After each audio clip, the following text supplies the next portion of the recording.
To me, this was the only company that could replicate my backyard eggs. Mm-hmm. Now, for the consumer that's walking through the store, right, typically the dairy section and the eggs are one of the last things they're coming to. Mm-hmm. So you have done most of your shopping, you've probably also done some impulse shopping, right? You're calculating the bills. Yeah. And then you get to the egg section, and I have choices, I have options. Mm-hmm. There is the styrofoam packaging of a dozen eggs that are maybe $2.99. And then there's also Pete Gerry's that has a little bit of a price tag to it, more so than that one. Yeah. But so tell me, why should the consumer, right, believe in what they buy, spend a little extra? What is that little extra doing for them and perhaps for all these farmers? Well, I want to say I love what you mentioned about the backyard chickens, because it was said to me, I think, in an interview before I was even part of the company, but it was always said, we're always happy to be number 2 to a home flock. Like, I remember that specifically being told to me, and it is true, which is why we have instructions on our website about how to raise your own backyard chickens. We partnered with a local farm to do that series. But why spend that $7? Because again, it is more so, it's more than just the eggs that are in the carton. It's the environmentally responsible packaging. It's the fair pay for our employees, our farmers, our production team, everyone. And it's the taste in the yolk. It's, voting with your dollar. Yeah, as a certified B Corp, there was a campaign about, voting with your dollar, and, everything that you spend your money on is essentially you supporting something. So if you can't stand behind everything that those companies are doing, why put your money there? Mm-hmm. You kind of want to put your money where your mouth is. If you stand for certain things, you want to find companies that stand for similar things.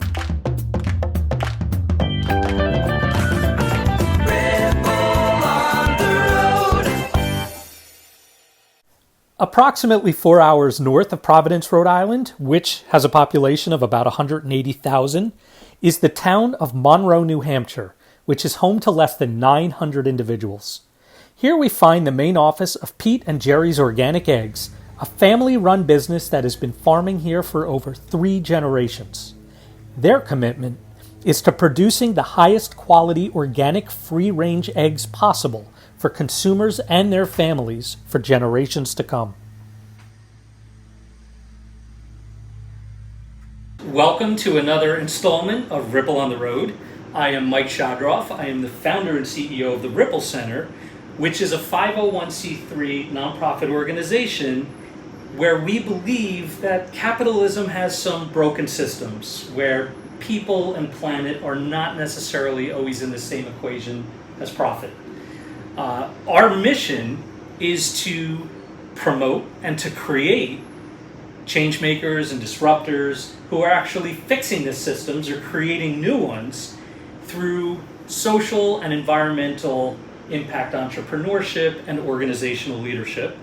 Which brings me today to Monroe, New Hampshire, where I am at the headquarters of Pete and Gerry's Organic Eggs. See the hat? And I am with today Akaylah Gliddon, who is the Sales and Marketing Coordinator, and Denée Woods, who is the Digital Marketing Coordinator. Thank you both for joining me. And what I'm just going to ask is please introduce yourselves, tell us a little bit about what you do here at Pete and Gerry's, and then of course we'll get into the story of why I'm at Pete and Gerry's Organic Eggs. Awesome. Yeah, I'm Akaylah Gliddon, the Sales and Marketing Coordinator. I wear a lot of different hats here at the company. I kind of started in our consumer engagement department, talking to consumers, and over the years have kind of evolved my role to encompass everything from the planning of our trade shows and how we're going to represent our company at various trade shows, and as well as other outside events that we sponsor. And then also I work pretty closely with our marketing director on setting up customer marketing programs with retailers, just lots of different internal and external planning of various events and things like that. like that. So, Right. yeah. Hi, and my name is Denée Woods. I'm in the same boat as Akaylah and wearing a lot of different hats here at Pete Gerry's. So, digital marketing coordinator. Similar to Akaylah, I started on the consumer engagement team. So, really talking, whether that be on social media, via email, and a lot of times directly over the phone, talking to people about our eggs, about our company, about our packaging, about our business model, our approach to humane egg farming and animal treatment, all of those things. And my role has continually evolved into just how to tell that story and narrative across, looking into our digital marketing tools like our email newsletter and the content that we post on our website, the blogs that we share to tell our story and really educate consumers about not only our eggs, but the egg industry and animal welfare in general. So really how to leverage all of those different marketing channels to tell the same consistent story. Which I have to say, if anybody gets a chance, go to Pete and Gerry's website, because it really is an extraordinary storytelling tool that you use there. For those that have never been there, or maybe you're just hearing about you for the first time, share, what is Pete and Gerry's Organic Eggs? What is the history and the mission of your company? Yeah, so from day one, we have been a family-run company. You might know a little more about the family history than I do, but really it was the LaFlemme family. It was a family farm. It was originally a dairy farm, I believe. Yeah, a long time ago. I think before World War II.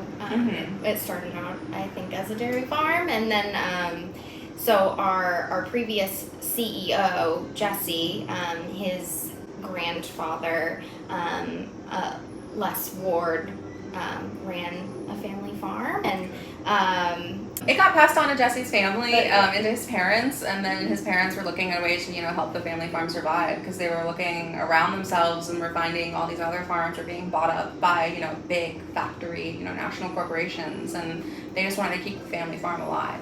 So that method looked like first transitioning to organic to really raise the bar and put that external value marker on our eggs, because we were already practicing a lot of those same practices. And then that evolved into our certified humane partner or certification in 2013, and then our B Corp certification. So it's always been this evolution of how we can use that family farm model to still support family farmers. One big part was choosing to, instead of grow this home family farm, was to find other families to partner with. I forget what year it was, but they reached a point where they realized we can only grow so big before we become exactly like the other guys. And so how do we create a different network model to keep families on their land? So Right, because if I'm not mistaken, as far as certifications go, I think you could have upwards of 300,000 hens for it to be considered either free, and correct some of the terminology. And Pete and Gerry said, no, we're never going to do more than 100,000, and even went down at this facility smaller. Oh yeah, I think, so we don't currently have chickens on our home farm. We primarily rely on all of our partner farms. Okay. And then we run all of the operations and marketing and packaging of the eggs for our small family farmers. So that's one less thing that they have to worry about. But I think, the number of hens on a farm is directly related to the amount of land and resources that are available on that farm. So we don't necessarily have a set amount of hens that is allowed on a farm. It's really dependent on space, resources, how many people on the small family farms are there, and how much can they handle on that farm. So I think most of our barns are upwards of 20 to 30,000 hens, which is really not a lot, especially when you talk about what you read about how many hens is technically allowed. So. And I've always heard it said too that we always want our family farms to be small enough that the family doesn't have to depend on outside labor, to have to hire in tons of labor just to maintain their own family operation, because again, it is all about, we think about the different stakeholders that we're supporting here at Pete and Gerry's, and the farmers is a big one, from small family farms. So making sure that they're not having to be overwhelmed or overburdened with the load of running their farm. So keeping it small helps it stay sustainable. And how do you maintain relationships and oversight of the family farms so that, first of all, they're being treated well. They're earning an income that they deserve to earn, because we know that farmers are one of the backbones of our country. But also, and it's almost like a two-part question here. I've heard, and I'm sure you have too, everyone's talking now about how do you determine greenwashing versus what's really going on. So how are you also making sure you're not only taking care of your farmers, but the farmers are doing what you're asking as far as organic, free-range, humanely, treated practices? Yeah. So we have an internal farm team.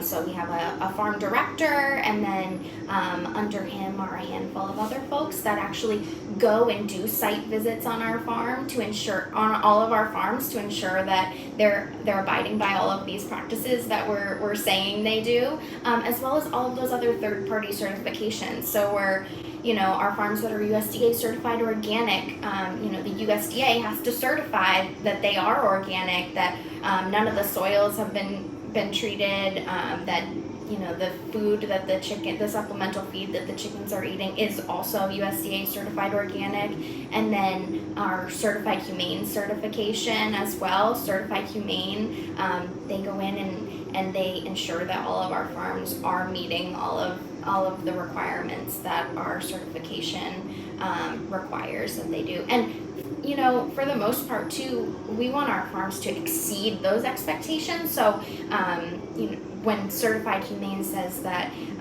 free range hens need at least 2 square feet per hen to be considered certified humane free range, we want our chickens to have more space, because the more space, the healthier, the happier the hen, the better the eggs, and it's less that our farmers have to worry about too.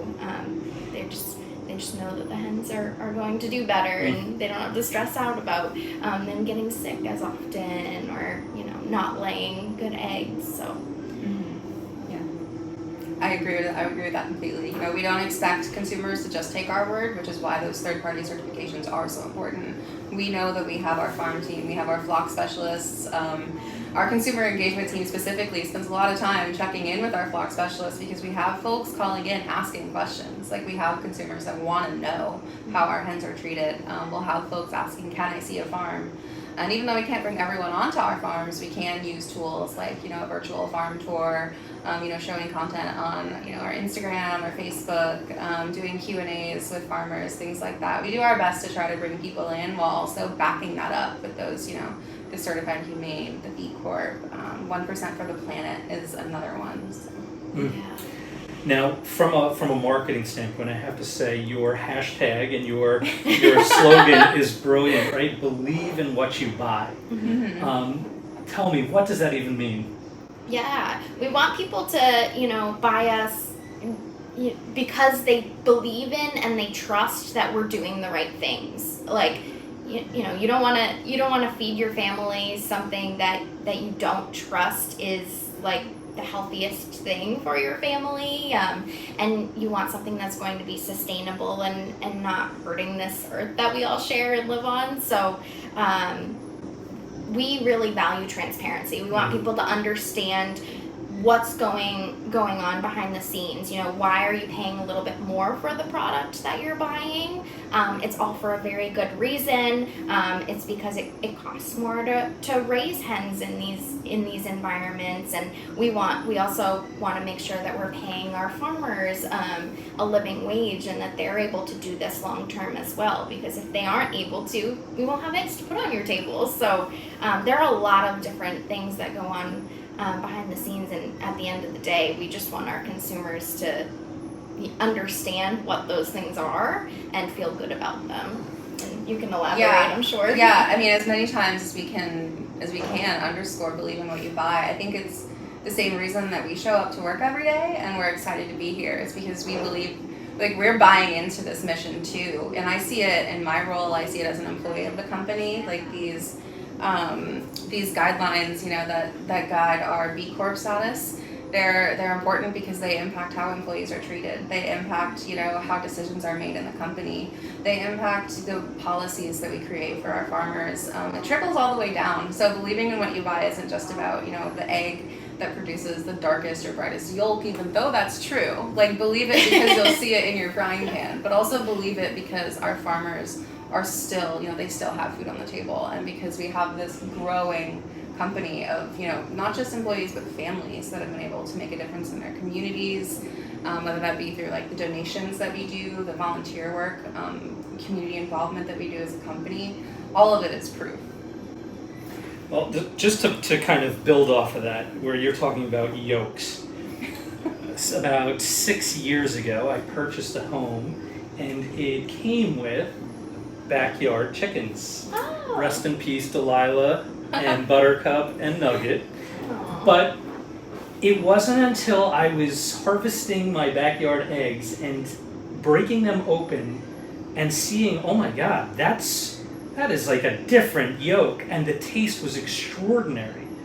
Now fast forward, one of the reasons I'm here, and again, you didn't hand me this hat when I walked in. I had this hat because one of the beauties about Pete Gerry's organic eggs is when you buy eggs, you could get proof of purchases, right? Yes. And you could mail them in for shirts, which are 100% organic cotton. Yep. Right? Or you can get coupons for eggs.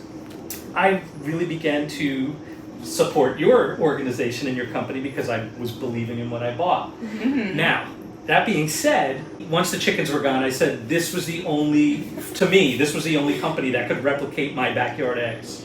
Mm-hmm. Now, for the consumer that's walking through the store, right? Typically, the dairy section and the eggs are one of the last things they're coming to. Mm-hmm. So you have done most of your shopping. You've probably also done some impulse shopping, right? You're calculating the bills. Yeah. And then you get to the egg section. And I have choices. I have options. Mm-hmm. There is the styrofoam packaging of a dozen eggs that are maybe $2.99.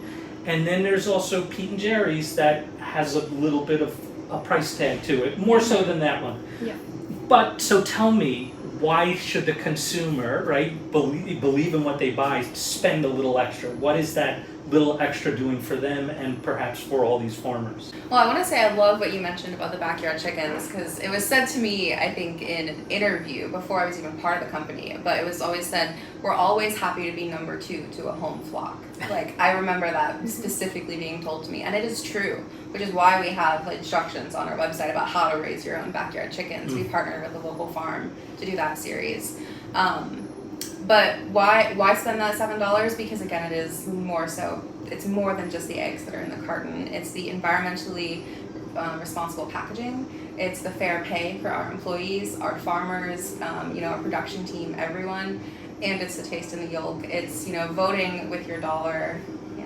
Yeah, as a certified B Corp, there was a campaign about, voting with your dollar, and, everything that you spend your money on is essentially you supporting something. So if you can't stand behind everything that those companies are doing,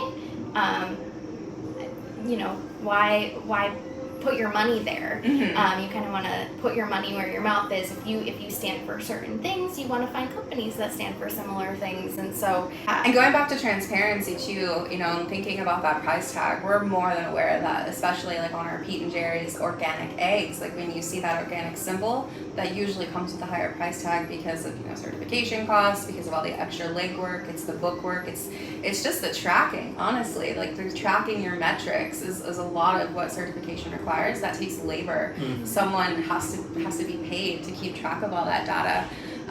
But it's worth it because you know what you're getting, because you know what's behind that label, and that's part of the cost of our eggs. But you mentioned our barcodes because we understand that that's a high price tag. So we have our buy 10 get 1 free offer. It's been going on for years. On our website, we're on our summer break for our promotion and swag right now, but we're getting ready to do a big shipment again. So we're excited to have folks in their shirts and hats soon for the fall. But we know that that's a higher price tag, so we do what we can. And for transparency, we also make sure to have that on our blog too, to explain. If there's been a price increase, we'll tell you about it. We'll answer your question. At the early stage of the pandemic, there was a lot of stress. Everyone was worried about food prices, food availability.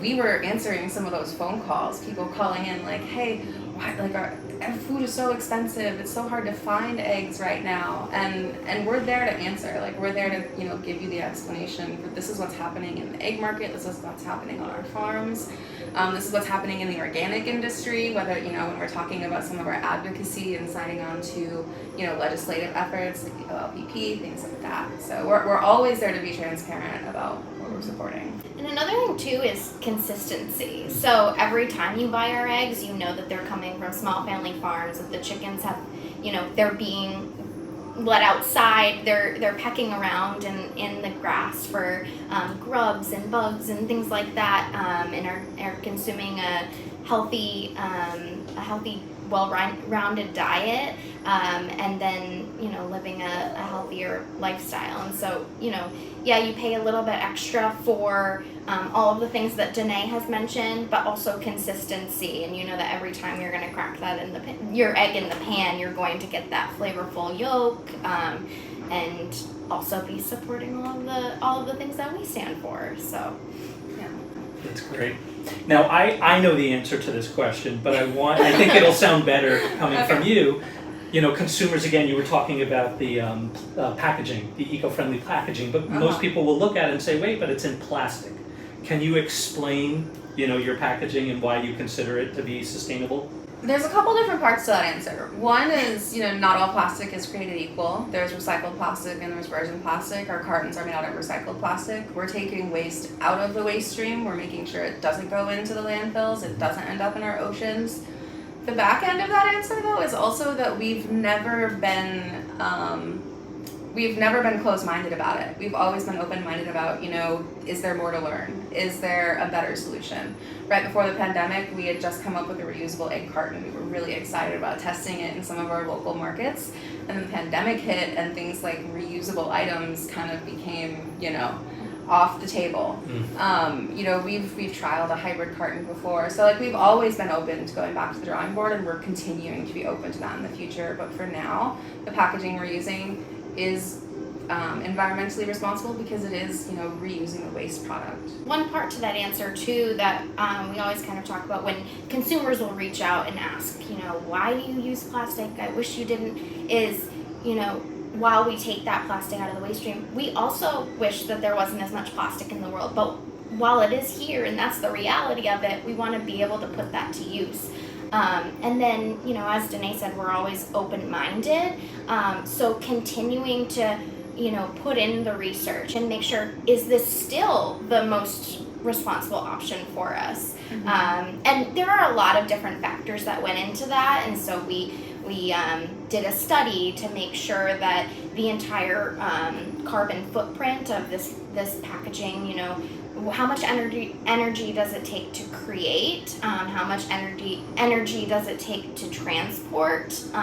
You know, the plastic packaging is pretty light compared to a pulp carton. It can be recycled again, and so that entire footprint, as well as how well it protects our eggs. Are we reducing the amount of eggs that we waste because they're not breaking during transport?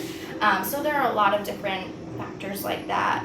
Yeah, it's not just about how a product, you know, ends up at the end of their life. It's not just about how you dispose of it. There's so much more. There's like the resources used to produce it and transport it. You know, the natural gas used to dry the paper pulp that's used in so many of like the common paper cartons. There's an impact to that. So while we are in search of the best carton out there, we feel really good about the choice that we've made. And that's just one aspect of the business we need to consider, Yeah. on top of, you know, the treatment of the hens and making sure that our supply meets our demand. You can't tell a chicken to lay more than one egg a day, or sometimes they might skip a day, and you know, that's just, we need to be okay with that. Sure. Yeah. And just to finish up the packaging, what I discovered for the first time last night was you also have a ship back program.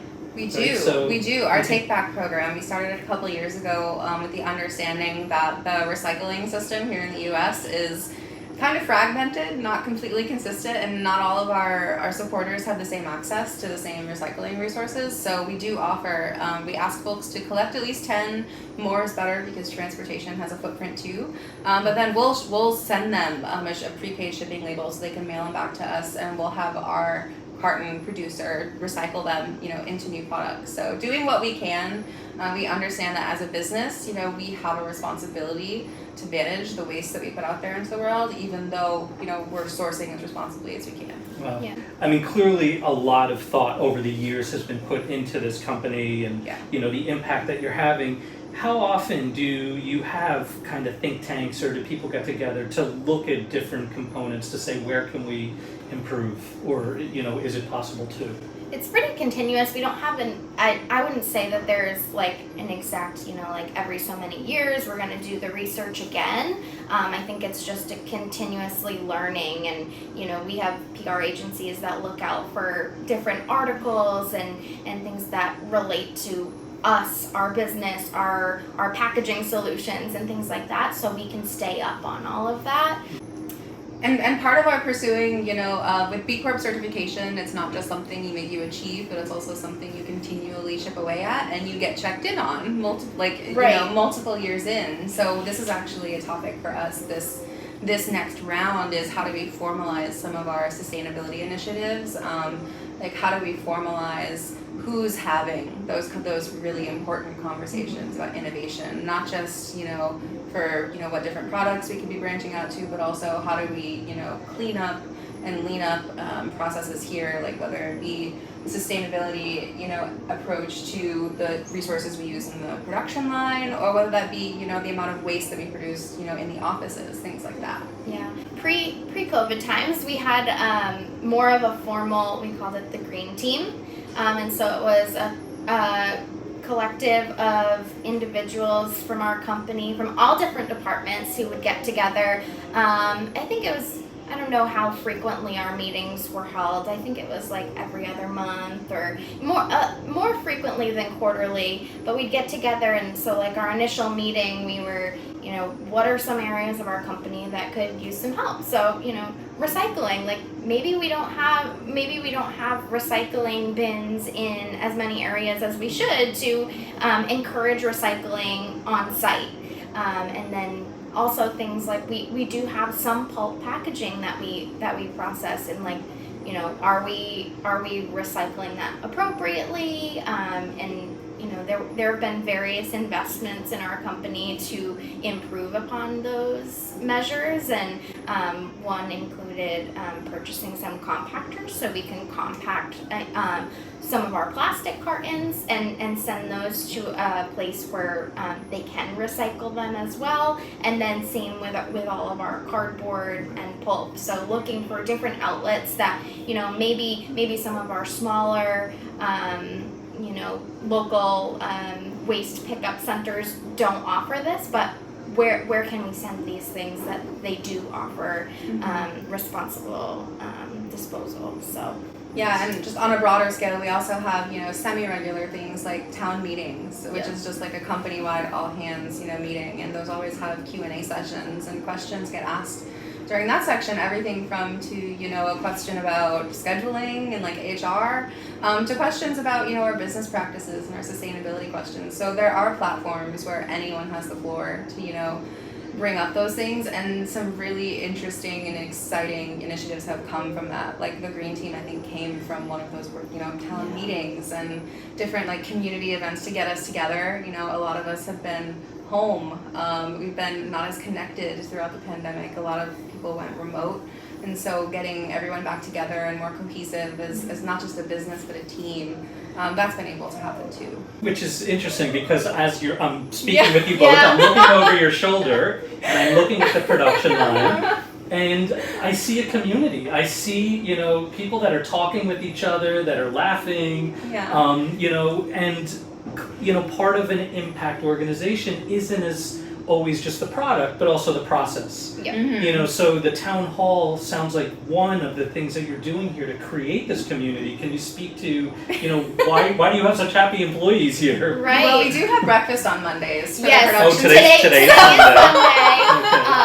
So to elaborate on that, every Monday at our processing facilities, someone from the office, and it rotates, so you sign up for a day that you or your department is going to make breakfast for everyone. So you plan on making breakfast for, I think it's 75 people on a Monday, so you get up extra early that one day and make breakfast for everyone and have it ready for them. So when they go on Like break, 6:30.